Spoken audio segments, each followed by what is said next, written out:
नमस्कार प्यारे साथियों, कैसे हो? उम्मीद करती हूँ आप सब अच्छे होंगे और अपनी पढ़ाई को जारी रख रहे होंगे, यानी निरंतर अपनी तैयारी में लगे हुए होंगे। मैं हिंदी व्याख्याता कविता चौरान आपके अपने YouTube चैनल केवी की कलम पर आपका हार्दिक स्वागत करती हूँ। आज है 29 जनवरी और आज संकट चौथ यानी तिलकुटा चौथ जिसको बोलते हैं उसका व्रत है। तो मेरी सभी बहनों को मैं इस चौथ के व्रत की हार्दिक शुभकामनाएं देती हूँ। मैं दुआ करती हूँ भगवान से कि आपकी परिवार में सुख समृद्धि बनाए रखे। आप ये व्रत जो है वो अपने पति के लिए, बच्चों के लिए और अपने परिवार के लिए किया जाता है। तो मेरी तो भगवान से यही दुआ है कि भगवान सभी परिवारों में खुशी बनाए रखे, सुख समृद्धि दे। तो एक बार फिर आप सब बहनों को इस तिलकुटा चौथ की हार्दिक शुभकामनाएं। आज मैं बात कर रही हूँ बहनों धैर्य की, यानी हमारे जीवन में धैर्य का कितना महत्वपूर्ण रोल है। हमें कहीं भी चलें हमें धैर्य बनाए रखना पड़ता है। अगर हमने धैर्य बना कर रखा है तो हम बड़ी से बड़ी समस्या को भी हल कर सकते हैं, और अगर धैर्य नहीं है हमें बिल्कुल भी तो हम छोटी सी समस्या को भी बहुत बड़ा रूप दे सकते हैं। इसलिए वैसे तो परिवार को जोड़ कर रखना हो, पढ़ाई करनी हो या फिर कोई नौकरी करनी हो, कहीं भी कुछ भी काम करना हो, हमें धैर्य रखना पड़ता है और हमें समझौता करना पड़ता है।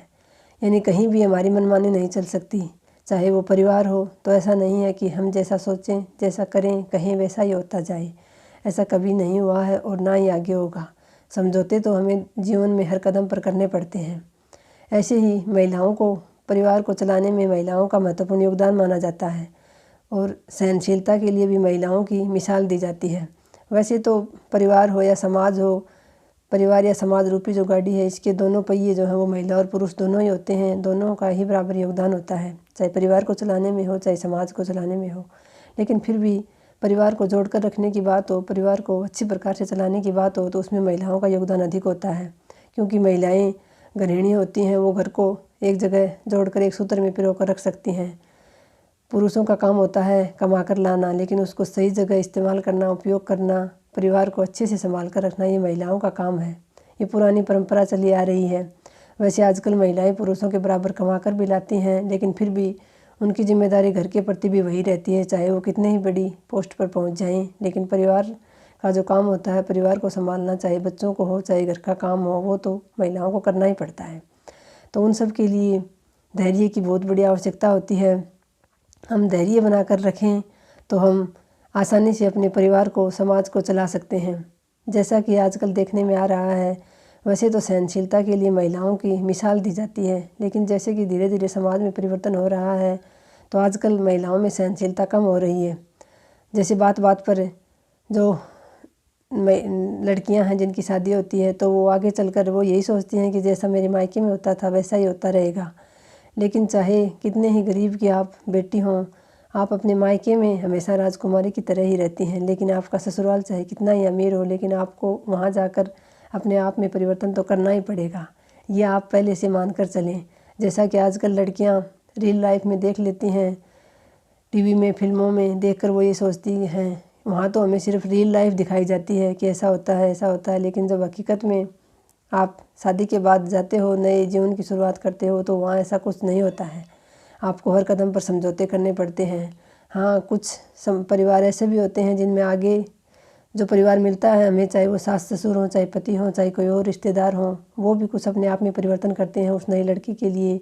लेकिन बहुत सारे परिवार ऐसे भी होते हैं जहाँ सारे ही परिवर्तन लड़की को ही करने पड़ते हैं, अपने आप में सारे समझौते उसको ही करने पड़ते हैं। ये सब मैं इसलिए कह रही हूँ कि आजकल हम देश, जैसा कि समाज में देख रहे हैं, बात बात पर परिवार टूट रहे हैं। रोज़ाना कितने ही तलाक के मामले देखते हैं, रोज़ाना कितनी ही लड़कियाँ वापस अपने पीहर चली जाती हैं ससुराल से नाता तोड़कर। ये सब धीरे धीरे जो पश्चिमी सभ्यता है उसका असर हमारे समाज पर हो रहा है, और ये कहीं भी हमारे समाज के लिए अच्छा नहीं है। जैसा कि आपको हर कदम पर समझौता, मैं ये नहीं कहती कि अति तो किसी भी चीज़ की बुरी होती है। अगर आपके ससुराल में आपके साथ मारपीट होती है, आपको खाना नहीं मिलता है, ऐसी कुछ परिस्थिति होती है तो आपको सहन करने की ज़रूरत नहीं है, आप उसके खिलाफ़ कदम उठा सकती हो। लेकिन अगर बात रही कुछ कहने की, जैसे कि ताने देने की या फिर आपके काम को एक्सेप्ट नहीं करने की, तो वो सब तो होता ही है। धीरे धीरे सब कुछ ठीक हो जाएगा। ऐसा नहीं है कि आप थोड़े दिन में आते ही आपको अगर अपने मन अनुसार नहीं हो आपके अनुसार तो आप छोड़कर चले जाओ। एक पिता चाहे कितना ही अमीर हो, लेकिन वो जिस खुशी के साथ, जिस अरमान के साथ अपनी बेटी की शादी करके ससुराल में भेजता है, जब वो बेटी ससुराल से नाता तोड़कर वापस आ जाती है तो उस पिता पर क्या गुजरती है, यह आप महसूस करके देखना। भले ही वो आपको कहेंगे नहीं, यही कहेंगे कि ठीक है तेरी नहीं बन रही है तो तू वापस आ जा, लेकिन एक बात याद रखना, ससुराल में चाहे कोई भी रिश्ता हो, अगर आपके हमारे प्रारब्ध अच्छे हैं, पिछले जन्म के कर्म अच्छे हैं, तो वो एक बार में ही हमें अच्छा मिल जाता है, हमारे सम्मान करने वाला, हमारी कदर करने वाला। और अगर हमारे प्रारब्ध अच्छे नहीं हुए तो फिर हम चाहे एक को छोड़कर दूसरा रिश्ता अपना लें, चाहे तीसरा अपना लें, हमें अच्छा नहीं मिलने वाला है। इसलिए जो माता पिता हमारे लिए जिस वर को चुनते हैं उसके साथ ही हमें वही हमारे लिए सबसे बेस्ट होता है, और वही रिश्ते चलते भी हैं। जैसे कि आजकल हम देखते हैं लव मैरिज करती हैं लड़कियां, कुछ दिन बाद छोटी सी बात को लेकर ही, क्योंकि वो जो पहले जो सपने देख लेती हैं वैसा बाद में कुछ होता नहीं है। पहले जो उनको सपने दिखाए जाते हैं शादी से पहले, बाद में जब हकीकत में लाइफ ज़िंदगी शुरू करते हैं तो बहुत सारी परेशानियों का सामना करना पड़ता है। इसलिए भारतीय संस्कृति में तो जैसे कहा भी जाता है कि भला है या बुरा है मेरा पति मेरा देवता है, तो वही बात हमें माननी भी पड़ती है। ये तो है नहीं कि कोई ये वस्तु है जो हम जिसे चेंज कर लाएंगे। हमें जैसा भी मिलते हैं रिश्ते नाते, चाहे पति हो चाहे सास ससुर हो, हमें उनके साथ निभानी पड़ती है, और जहाँ तक संभव हो निभाने की कोशिश करनी चाहिए महिला को। ऐसा नहीं है कि वो बस छोड़ छाड़ कर चल दे, ऐसा आजकल बहुत आम हो गया है, ये सब हम देखते हैं, लेकिन ये कहीं से भी सही नहीं है। क्योंकि आप एक बार छोड़कर तो जा सकती हो, लेकिन कई लड़कियां होती हैं जैसे वो पढ़ाई के लिए या फिर सफल होने के लिए छोड़कर चली जाती हैं कि मैं पढ़ लिख कर नौकरी लग जाऊंगी, तो एकमात्र नौकरी से भी आपको खुशी नहीं मिल सकती। आपकी नौकरी भी तभी आपको सुख दे सकती है जब आपका परिवार आपके साथ हो। ऐसे में बहुत बड़े बड़े लोग देखते हैं, हम पैसे वाले होते हैं लेकिन उनकी सुख नहीं होता, परिवार के बिना आप कभी सुख को महसूस नहीं कर पाओगी। इसलिए जो भी बहनें तैयारी कर रही हैं, ख़ास तौर पर जो शादी के बाद तैयारी कर रही हैं, उनके लिए परिस्थितियां मुश्किल ज़रूर हैं लेकिन उतनी भी कठिन नहीं हैं। आप चाहो तो आप कोशिश कर सकती हो और आप सफल भी हो सकती हो, लेकिन अपने परिवार को साथ लेकर चलना होगा, तभी आपकी वो खुशी वास्तव में आपको सुख दे पाएगी।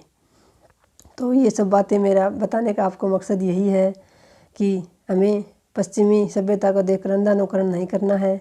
हमें अपने समाज में अपने परिवारों को बचा कर रखना है। बात बात पर ये नहीं है कि हम बिल्कुल ही सहन ना कर पाएँ।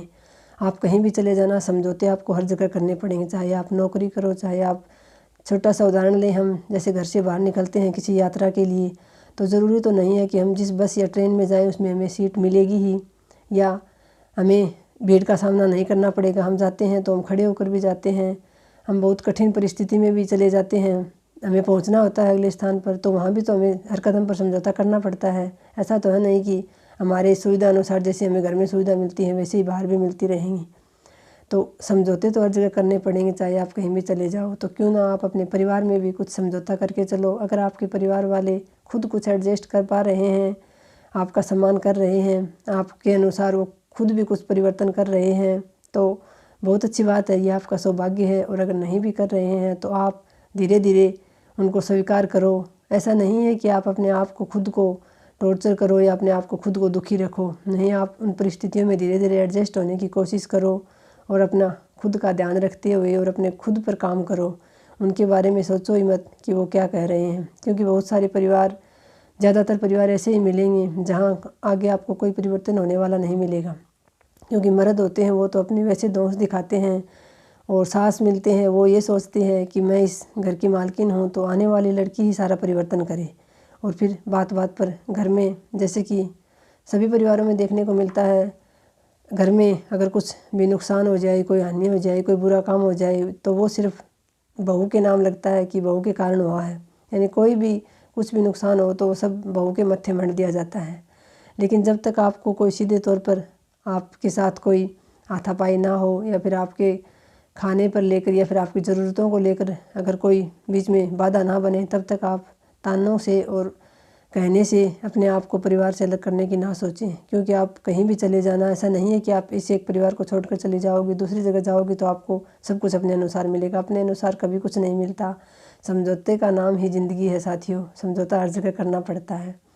इसलिए आज व्रत के दिन मैं बस मेरी सभी बहनों से यही कहना चाहती हूँ, जो भी मेरा वीडियो देखें अपने परिवार को बांध कर रखने की कोशिश करें, जोड़ कर रखने की कोशिश करें, एक दूसरे से समझौता करें। जहाँ तक संभव हो, जहाँ तक आप पर खुद पर ना आए, आपकी खुद की कोई हानि ना हो, वहाँ तक आप पूरी तरह समझौते करें। धीरे धीरे समय के साथ सब कुछ परिवर्तन हो जाता है। जैसा कि सर्वगुण संपन्न तो कोई नहीं है, हम सभी में कुछ ना कुछ बुराई भी है, भलाई भी है। बुराई और भलाई, अच्छे और बुरे का मिश्रण ही व्यक्तित्व होता है और अच्छे और बुरे का मिश्रण ही समाज और परिवार होता है। तो हमें हर जगह जहाँ तक संभव हो हमें धैर्य बनाकर रखना चाहिए। हमें अपने काम को पूरी लगन के साथ करना चाहिए। वो कोई भी काम हो, चाहे घर में खाना बनाने से लेकर झाड़ू पोछा करने से या फिर बच्चों को संभालने से लेकर तैयारी करने तक का कोई भी काम हो, हमें हमारा जो काम है, हमारा जो कर्तव्य है वो पूरे समर्पण के साथ करना चाहिए। दूसरा कौन क्या कर रहा है, अपना कर्तव्य निभा रहा है या नहीं निभा रहा है, उसकी ओर ध्यान देने की बजाय अपना कर्तव्य ईमानदारी से निभाकर बाकी का समय अपने आप को दें। ये ना सोचें कि कोई आपसे ढंग से बात नहीं कर रहा है, कोई आपको सम्मान नहीं दे रहा है। तो एक व्यक्ति चाहे कोई हो, सम्मान वही दे सकता है जो खुद समझता हो, इज्जत वही दे सकता है जो खुद इज्जतदार हो। सम्मान और इज्जत हर किसी के बस की बात नहीं होती है देना, क्योंकि वो हम वही चीज़ दूसरे को दे सकते हैं जो हमारे पास होती है। अगर आपको कोई सम्मान नहीं दे रहा, इज्जत नहीं दे रहा, तो सोचिए कि वो भी इसके लायक है ही नहीं, उसके पास है ही नहीं, तो वो कहाँ से देगा। अगर कोई आपके महत्व को नहीं समझ रहा है तो उस पर दुखी होने की बजाय ये सोचें कि भगवान ने आपको अनमोल बनाया है और इन लोगों के बस की बात नहीं है कि ये आपका सम्मान कर सकें, आपकी इज्जत कर सकें। आप खुद अपना सम्मान कीजिए, खुद से प्रेम कीजिए। ये ना सोचिए कि कोई आपको प्रेम दे रहा है, सम्मान दे रहा है, नहीं। आप खुद से प्रेम कीजिए, खुद पर काम कीजिए, सिर्फ अपना कर्तव्य ईमानदारी से निभाइए। बाकी का समय आप जितना अधिक अकेले में बिताओगे, जितना खुद से प्रेम करोगे, उतना आप देखना आपको एकांत ही प्रिय होता जाएगा। मेरे साथ तो यही हो रहा है। पहले मैं सोचती थी कि कोई मेरे से बात नहीं करता, कोई मुझे पूछता नहीं है, मेरी आवश्यकता का किसी को ध्यान नहीं है कि मुझे क्या चाहिए क्या नहीं चाहिए। लेकिन धीरे धीरे अब मैंने खुद को इस अनुसार बना लिया है कि मैं अकेली रहकर ही खुश हूँ। और ये सब करके मैंने अपना लक्ष्य भी प्राप्त कर लिया है। तो अब मुझे वो भी नहीं है कि किसी के आगे हाथ फैलाना पड़ेगा, क्योंकि मैंने मेरा कर्तव्य ईमानदारी से निभाया। तो भगवान ने मुझे इस लायक बना दिया है कि मैं खुद की ज़रूरतें, अपने बच्चों की ज़रूरतें पूरी कर सकती हूँ। लेकिन मैंने कभी ये नहीं सोचा कि परिस्थितियों से भाग जाऊँ, कभी नहीं सोचा, ये मन में लाई ही नहीं कभी। जिस तरह भी जैसे भी निभता गया मैं निभाती गई। और आज ये इसका नतीजा यही है कि मैं अपने परिवार में हूँ, अपने बच्चों के बीच हूँ और अपने परिवार को जोड़ कर रख पा रही हूँ। और इसी के कारण मुझे खुशी भी है। अगर ये खुशी मैं सब कुछ छोड़ छाड़ कर चली जाती और फिर मैं व्याख्याता बनती तो ये खुशी कोई मायने नहीं रखती मेरे लिए। लेकिन आज जो मुझे खुशी है वो सर्वोपरि है। भगवान ने मेरी सुनी है, क्योंकि मैंने अपना काम ईमानदारी से किया है। किसी दूसरे के प्रति कोई गलत भावना नहीं रखी मैंने कभी भी। तो मैं आप सभी बहनों से यही कहना चाहूँगी, अपना काम ईमानदारी से करें, अपना 100% दें। बाकी के लोग क्या कर रहे हैं क्या ना कर रहे हैं इसकी ओर ध्यान देने की बजाय आप बस अपना काम करते जाएं। एक बार फिर से आप सभी बहनों को संकट चतुर्थी की हार्दिक शुभकामनाएं। आपके परिवार में खुशियां हमेशा बरकरार रहें। आप जो चाहें वो आपकी कामना जल्दी से जल्दी पूरी हो। तो आज की वीडियो में इतना ही। धन्यवाद साथियों। जय हिंद।